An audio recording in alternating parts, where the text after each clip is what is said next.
Welcome back, everyone. My name's Eltimar, and we are going to be continuing our Let's Play of Pathfinder Kingmaker. Where we left last time, we were about to go face off against Vordakai and probably die. It's gonna be interesting, to say the least. I'm gonna move some things just slightly. Move you there, and you there. So I want Kinera and Amiri to be a little bit further out. And I also want my Smilodons to be out wider for those charges. Alright, I think that's going to be our lighter formation, and we're going to go die. Probably to Vordakai. We are not going to be saving him like we did in the previous version of this playthrough. In the dim light, unable to disperse deep shadows in the corners of the dark hall, you see a tall, angular figure. It is a giant with parchment-thin skin clad in ancient robes or clothes. Yet he pays you no notice. He is sitting a glowing vessel cradled in his hands. He is here, Master. He came, O great Vordakai.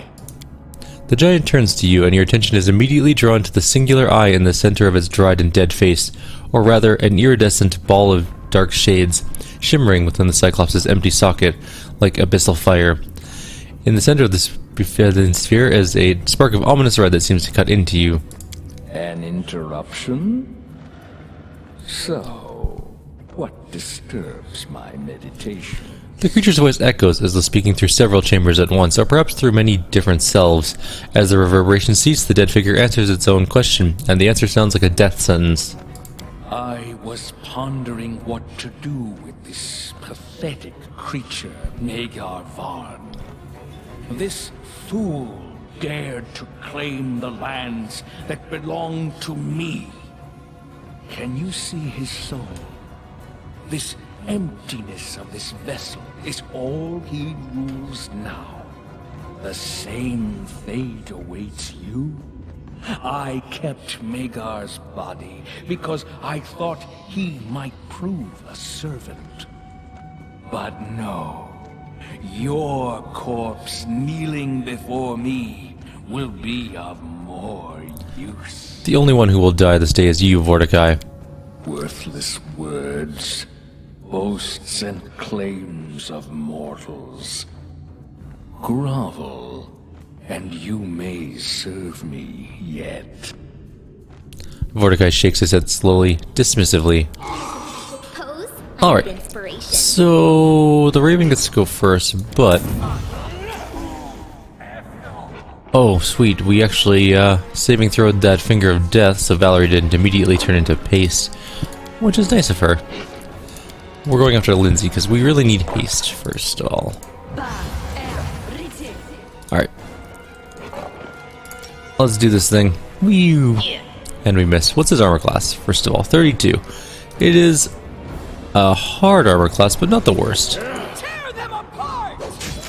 We actually did a fair amount of damage. 64 damage for critical hit, which let knock attack, which was for 10, which actually wasn't all that much, but still.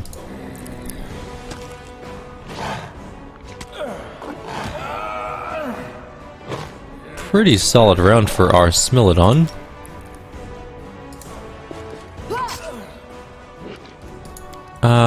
The likelihood of Kinera actually hitting is fairly low, but we could try anyways. Taste my fury. Oh my god, we actually hit him. Possibly for a bunch of damage. Enough, Vordakai. Come face your death. I'm the one who will sentence you. Tristan, what's up? A crumbled empire. A relic I steal. Curse you, Vordakai. Blinded by your faded power, I take your sight. What you going on about, Tristan? Curse you, Vordakai. Thriving in your blind arrogance, I claim your eyes. This is the longest monologue for someone trying to do something good.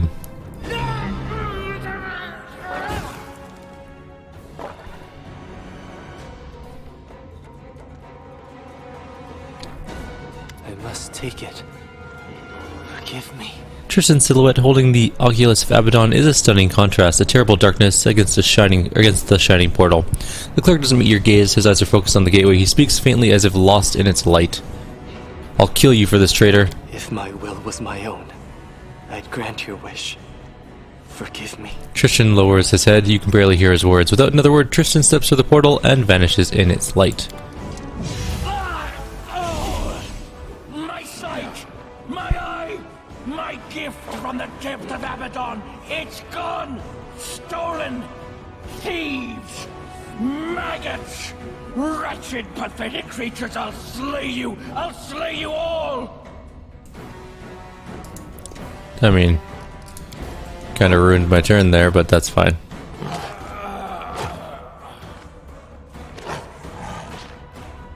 That was a lot of misses. I guess that's the end of that turn. Also, we're out of formation, which is annoying. We shall overcome. Please. Bone Shatter on Lindsay almost killed her in a single go.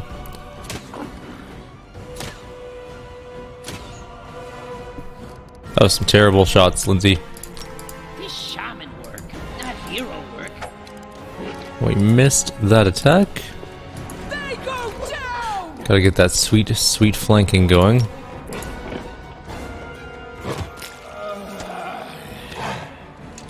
Come on, guys. This isn't like the most armored class thing. There we go.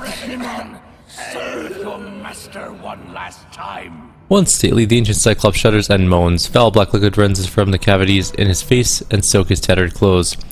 The magical glowing vessel with Megar's soul strikes the stone floor with a hollow, tolling sound and rolls right to your feet. After all I've done, after all I've achieved, after all the trials, still I fell, and to what? To a pathetic thing like you. Vordaki's fingers claw at the floor and he turns as though searching for you. He bares his teeth, ichor and miasma running from his mouth. Worthless creature, proud in your ignorance. Do you even realize what you've done? You've doomed Vordakai to oblivion and all the power and secrets of the greatest empire ever known. Didn't you know, mighty Vordakai, that you should not open up your soul to everybody? The curse that Tristan put upon you struck your very essence, arrogance and lust for power. You dare pronounce judgment on me? Oh, there is truth in your words. Curses strike harder if you empower them with the piece of the essence of the one being cursed. And I put my very self in my name. The name of a ruler and a vanquisher. The name I was cursed with. I was blind back then. More blind than I am now. And I lost the greatest gift I ever received from my patrons, the demons. Will I have to pay for such negligence? Probably. Tristan took your eye? You don't even realize what your sidekick stole. The Oculus of Abaddon is not some eye. It's a dark creation having tremendous power, given to me by the mercy of a horseman of the apocalypse. The Oculus is capable of seeing the unseen, revealing the future to its holder, and dominating over mere mortals. Your pathetic settlement was so close to sharing the fate of Varnhold. So the little traitor has stolen an artifact of divine power. What a delightful end to our arduous expedition into this lair of dead monsters. What empire are you talking about? About the one that flourished in this world long before you came. About the one that in its greatness outshined everything ever created by mortals since the beginning of time.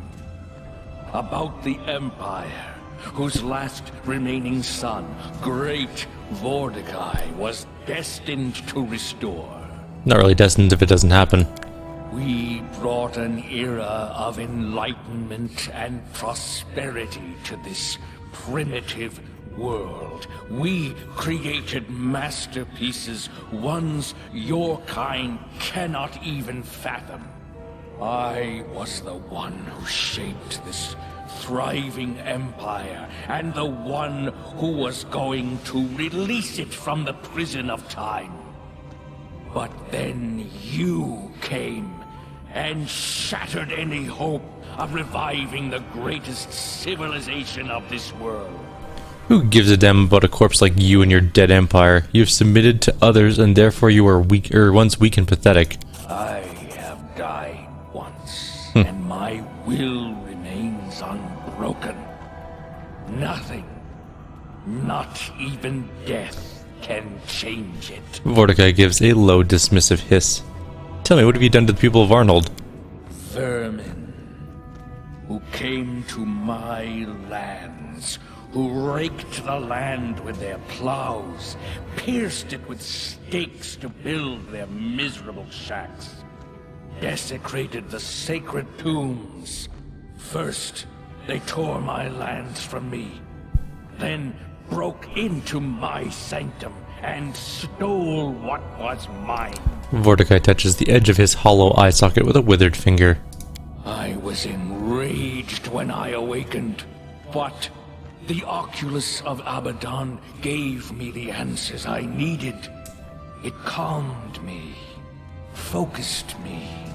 It was powerful enough to seize control over all who live in that wretched settlement.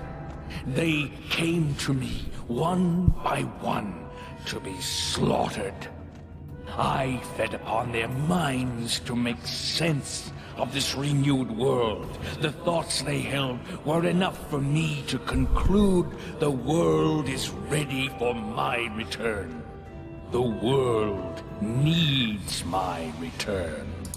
You look at me as if I committed some blasphemy. Hardly. They defiled my lands, so I defiled them in turn. Although I didn't want to limit my revenge. Their souls await fate inside the same jars as does the soul of their arrogant leader. I shouted at the soul jar and set Magar Varn free. Your time is at an end, Vordakai. Farewell. Freed from the prison, a soul flies up in a flash of light and rushes towards the lifeless body of Magar Varn. In the light of the released soul, Vordakai collapses on the floor and falls still. As you watch, cracks begin to worm through his dried body and his bones begin to crumble. Powerful enchantments that held his life within its shell lose their battle of time. In moments, Vordakai is dust.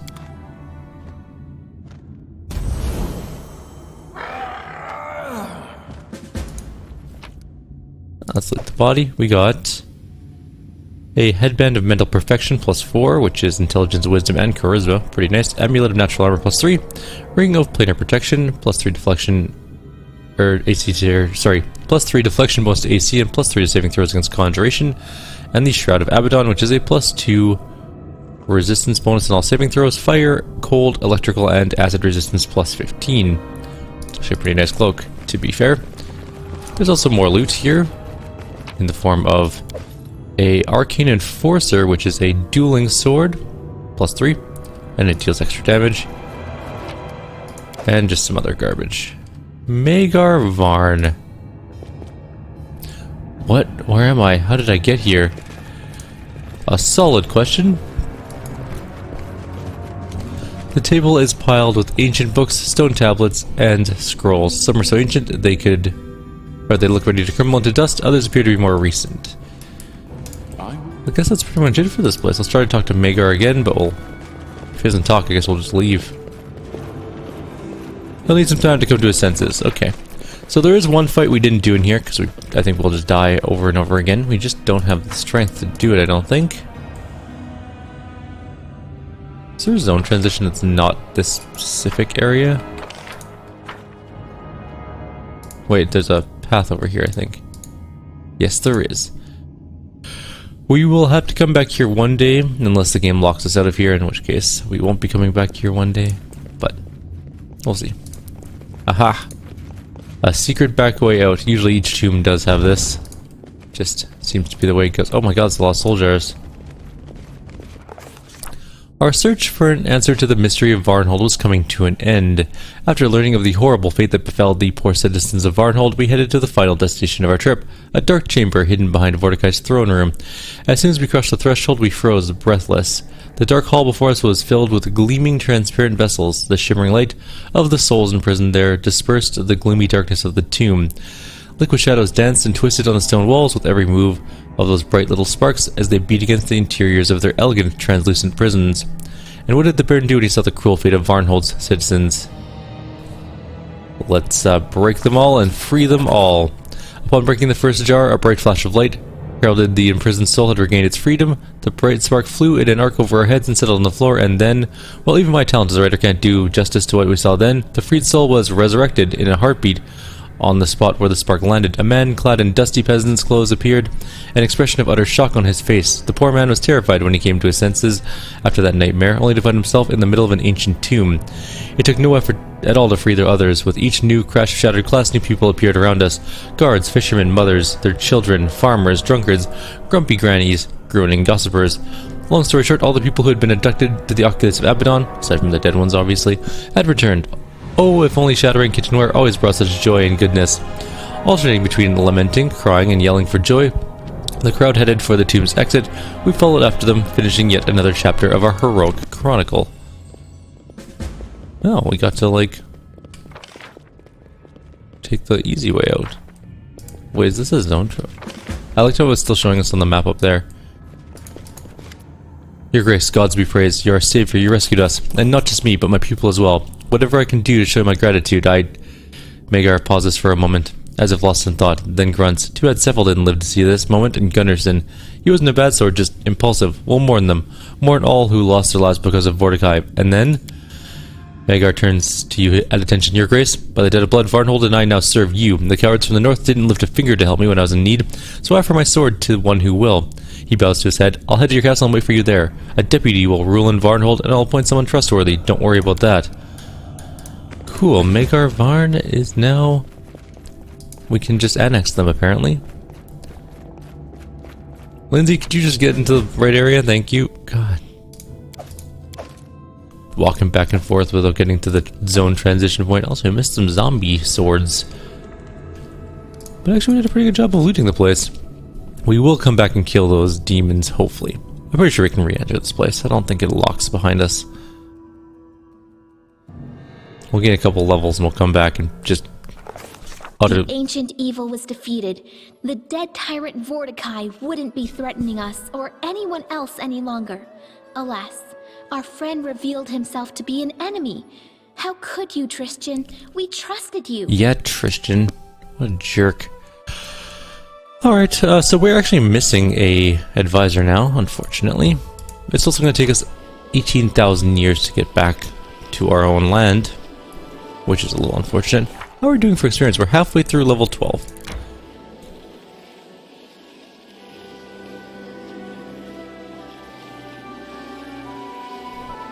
We still can't do our ruling stuff from this area. Oh, there's something here. A shivering glade, you say? Nice, don't you think? We can quickly stop in. Maybe after stopping in, we'll be... Oh, hang on, sorry. There we go. Almost had my phone alarm go off. We can stop in there, then we'll call it a video. I'll make my way all the way back to the capital. If there's anything exciting going on, I'll just show you guys. If not, I'll just set up advisors and... Well, I'm sure there'll be something exciting because Magar Varn's there. He'll have something to say. But I'm actually going to pause for 1 sec here. Alrighty, we are back. Let's see what's in this little place. I just had some breakfast because I was starving and my food was done being made, so... That took a slight precedence over finishing this half of the video. Oh, Soul Eaters. Worst enemy ever. Which one's next? At least they're not the ones that only specific people can hit.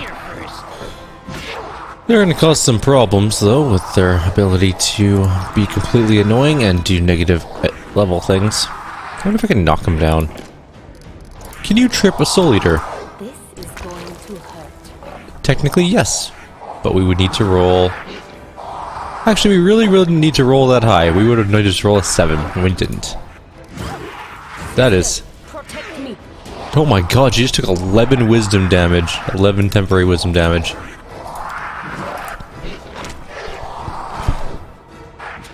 Actually, that's really bad, because I think... maybe when we rest, they'll automatically cast it on her? Because it's temporary levels, right? So it should be okay. Do not falter.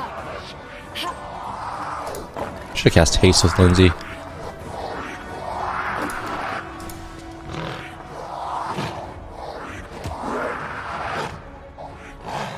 Splitting up my DPS is not the best idea. One of them's almost dead. I don't know why I healed, that was stupid. I meant to cast Bless. Oh well. Why Knock Knock? He hasn't actually done any damage yet. Do not fight back. We've done some damage. No, our Smilodon is taking so much wisdom damage. Alright. So we have haste, what we can do. Now the unfortunate thing, I don't think it's... she is not very good at currently casting anything, because I think she's actually a few levels back now. Oh, it's still Lindsay's turn. End turn. Footstep. That way. Taste my fury. And we missed. So she is in bad shape. Luckily we're making all of our saving throws with our other characters. We've almost killed one. Stupid Soul Eaters. Hope we can get our other caster back soon. Or other,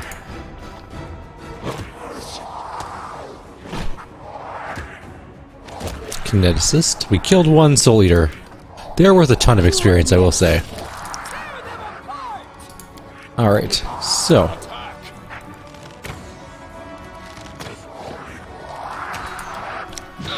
Knock Knock is just about dead. Come here, Bax. Luckily he doesn't need any sort of wisdom for his abilities. Our Smilodon may die, but didn't yet. You deserve it. One dead. This is going to hurt.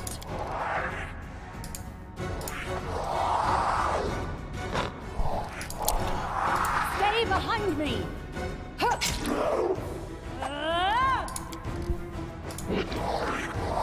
Come on, guys. Do some damage here.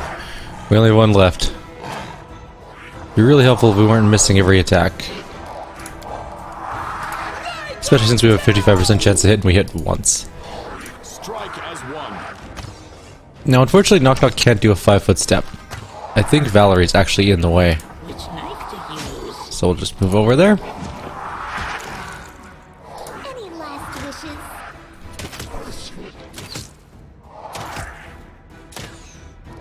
And... whatever, it doesn't matter what she does. At the moment, we need to rest outside and hopefully get our other character back. So we did technically win. I'm not going to bother leveling her up, in all honesty. We get an amulet, a clockwork pendant, which is... +10 bonus to movement speed. Slow and haste spells cast by the wearer have their duration increased by half, as if by the extended feat. Really? Lindsay, you have an amulet for you. Finally. Because natural armor is a garbage stat for her. It's not going to do anything. There we go. Do we have any extra rings that she can use? Like the thing... yeah, ring of protections are fine. Like, there's nothing wrong with them.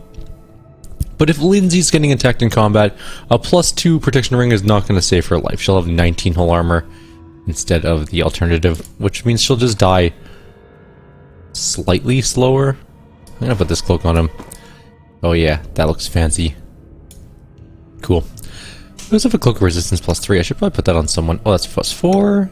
That's +2. So she can have the +3 one, I guess. No real problem with that. We also have some other stuff we can put on. Where's that other headband we got? Mental Perfection. Int, Wisdom, Charisma. Now, this should go on somebody, theoretically. But whom? Probably him, I guess. But Int doesn't help him very much. Charisma? I guess works for Persuasion, which he does use a lot. Alright, fair enough, I guess. It's good enough. For now.